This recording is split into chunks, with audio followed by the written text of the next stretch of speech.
Our eyes are in constant, frantic motion.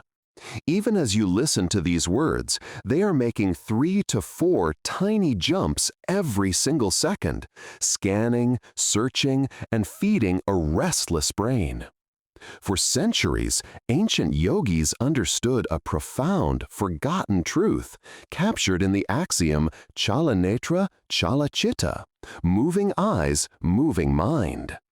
The restlessness of your vision is directly tied to the restlessness of your thoughts. This raises a question. What if you could stop this frantic dance? What if, by stilling your eyes, you could still your mind? The ancient answer to this question is a practice called Trataka, or steady gazing. Its name comes from the Sanskrit root trat, meaning to gaze. This is not a simple exercise, but a sophisticated technology for mastering consciousness, preserved for centuries in sacred texts. It is a technique designed to arrest the fluctuations of the mind by arresting the movements of the eyeballs. The promise of this practice is twofold. On one hand, it is a physical cleansing that can heal the eyes, eradicating disease and fatigue. On the other, it is a spiritual key, a gateway that unlocks deeper states of meditation and what the ancients called divine vision. To understand this power, we must travel back in time to the pages of 2 legendary texts where this secret was first written down. To truly grasp Trataka, we must look to its roots. This is not a modern wellness trend, but a precise technique codified by yogic masters centuries ago. These masters authored texts that served as nothing less than operational manuals for the human mind and body, and within them they detailed a practice of incredible power. Our first clue appears in the 15th century in a manual called the Hatha Yoga Pradipika. Its author, Swami Svatmarama, placed Trataka among the 6 great purification acts or shatkarmas. While other purifications were for the body's physical channels, like neti for cleansing the sinuses, Trataka was treated with a special reverence. The core instruction is elegant in its simplicity. Gaze at a subtle, tiny point with an unwavering stare until tears flow naturally. This is not about emotion. It is a physiological signal, a sign that the striving, effortful part of our nervous system, the sympathetic system, has finally surrendered, triggering a wave of deep parasympathetic release. But Swatmarama added a crucial warning. He insisted that this practice was to be guarded with great care, like a casket of gold. Why? Because inside was not just a cure for tired eyes, but a key to unlocking the very machinery of consciousness. 2 centuries later, a second master provided another piece of the puzzle. In the 17th century text, the Garunda Samhita, sage Garunda placed Trataka at the very beginning of his 7-fold path to yoga. For him, it was not just one of 6 purifications, it was the essential first step.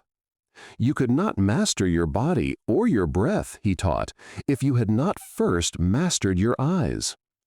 Garanda focused on the metaphysical outcomes. He promised that consistent practice would lead to divya drishti, or divine vision, and a state of deep, thoughtless absorption in the self, known as Shambhavi. Together, these ancient masters reveal the true nature of Trataka. It exists on a spectrum. It is a tool that can simultaneously perform the practical magic of healing the physical eyes and serve as a spiritual gateway to profound insight. For centuries, these were just words on a page, promises of magic. But today, science has the tools to look inside the brain and see what the yogis saw with their inner eye, revealing the stunning mechanics behind this ancient art. We now move from the ancient text to the modern laboratory. And here, the story becomes even more remarkable as neurophysiology begins to validate the claims of the yogis. The starting point is a simple, powerful fact: the retina, the only part of our brain we can see from the outside. And to control it is to literally control the brain. Our eyes are like restless scanners. They make rapid, jerky movements called saccades 3 to 4 times every single second, constantly feeding new information to a busy, processing brain. This creates a feedback loop. The more we scan, the more we think. The more we think, the more we scan. Trataka acts as a pattern interrupt. By forcing the eyes to stop these saccades and hold a fixed gaze, we are breaking this fundamental loop between seeing and thinking. As you stare, something magical happens. The world around the point of focus begins to disappear. This is a known neurological phenomenon called Troxler fading. It happens because the light-sensing cells in your retina, the rods and cones, essentially get bored with the unchanging image and stop reporting it to the brain. It is as if you are turning down the volume on the outside world so you can finally hear what's happening inside. The body's response to this practice is a beautiful story of tension and release. At first, there is effort. Holding the gaze requires focus, a strain driven by the sympathetic nervous system. But then comes the climax. The eyes begin to water, a moment the yogis called ashru sampata. This is not a sign of failure, but of success. It is the body's relaxation switch being flipped. It's like holding a tense muscle until it finally lets go. This release is a powerful parasympathetic surge that cascades through the vagus nerve, slowing the heart rate, reducing blood pressure, and dissolving fatigue, just as the ancient texts promised. The setting for Trataka is precise: a dark room and a single point of light. This environment sends a direct signal to the pineal gland, a tiny structure deep in the brain. You can think of the pineal gland as the body's master clock. In darkness, it releases the hormone melatonin, which tells the body it's time to sleep. Here, we find the beautiful paradox of Trataka. The darkness tells the body to relax and prepare for sleep, but the intense focus on the flame keeps the mind wide awake and alert. The body is being lulled to sleep, while the mind is being commanded to wake up more fully than ever before. This creates a unique state of wakeful dreaming, where the body is deeply calm, but the mind is lucid. Yogis connected this experience to the third eye, or Ajna chakra. After gazing at the flame, they would close their eyes and visualize its afterimage at the center of the eyebrows. It is believed that this internal practice directly stimulates the pineal gland, which might explain the inner light and profound visions described by mystics for millennia. This profound rewiring of our nervous system is not just for mystics in a cave. In our modern world, overwhelmed by screens and stress, the power of the still flame offers solutions to our most common ailments. The true value of an ancient practice is its ability to solve modern problems. Today, clinical research is confirming what the yogis knew centuries ago. Trataka has the power to address some of our most pressing issues, from digital eye strain to chronic anxiety. Many of us suffer from computer vision syndrome, a condition of eye fatigue and strain caused by staring at digital screens all day. You may have heard of the 20-20-20 rule. Every 20 minutes, look at something 20 feet away for 20 seconds. This is, in essence, a simplified, modern version of Trataka. The focused gazing acts like physical therapy for the tiny ciliary muscles in the eyes, relieving the near-point stress from our devices and strengthening our ability to focus. But the therapy doesn't stop at the muscles of the eye. It reaches deeper into the very core of our ability to focus. In our age of distraction, a scattered mind, poor memory, and generalized anxiety have become commonplace. The constant scanning behavior of our eyes is directly linked to the hypervigilance of an anxious brain.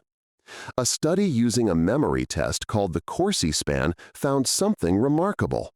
The results were clear.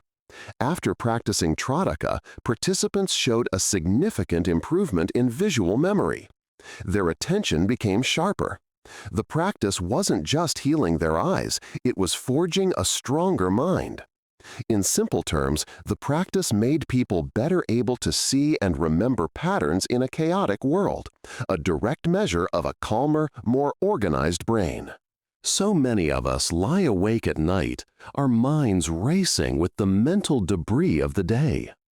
As we've learned, practicing Trataka in a dark room stimulates the pineal gland to produce melatonin, the body's own natural sleep hormone.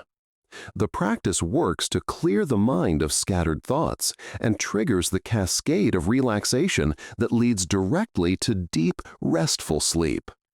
But a tool this powerful must be handled with respect.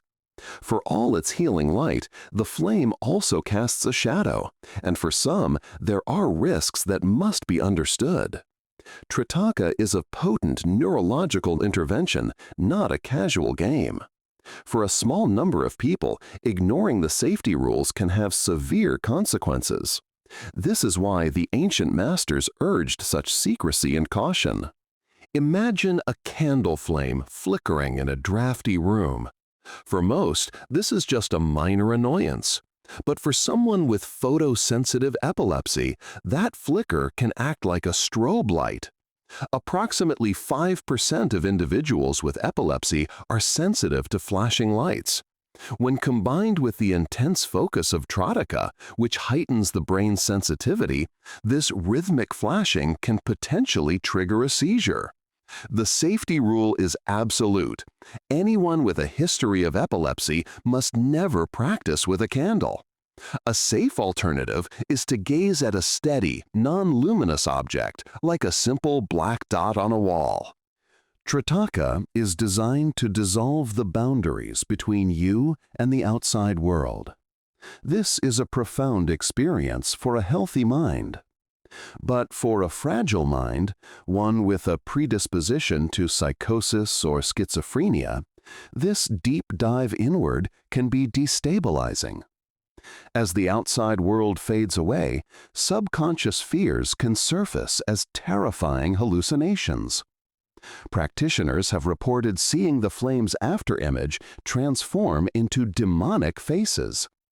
For this reason, the practice is not recommended for anyone with a history of psychosis or active hallucinations.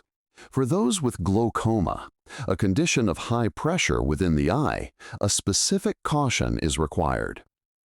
While the practice ultimately lowers stress and may reduce eye pressure, the act of straining to keep the eyes open can cause a temporary spike in that pressure. To avoid this risk, the modification is simple. Practice a blink Trataka, allowing the eyes to blink naturally without force or strain. These warnings are not meant to inspire fear, but respect. For when we approach the flame with awareness, we unlock its true purpose, to be a guide into the vast, silent world within. Our journey has taken us from an ancient yogic secret, through the validation of modern neuroscience, to its practical applications for healing our modern ailments. We have also seen the wisdom required to approach it safely. We are left with one simple, elegant truth, the inverse of where we started. Stira netra, stira chitta. Still eyes, still mind. In our world of endless digital distraction and saccadic overload, a world engineered to capture and scatter our attention, this ancient principle is more relevant than ever. Trataka is not just an exercise. It is an act of rebellion. It is the reclamation of our own inner space, the tool to sever the feedback loop between scanning and thinking. It is the bridge between the outer world of chaos and the inner world of stillness. It offers us a final, profound promise. When the I finally becomes still, the self is revealed.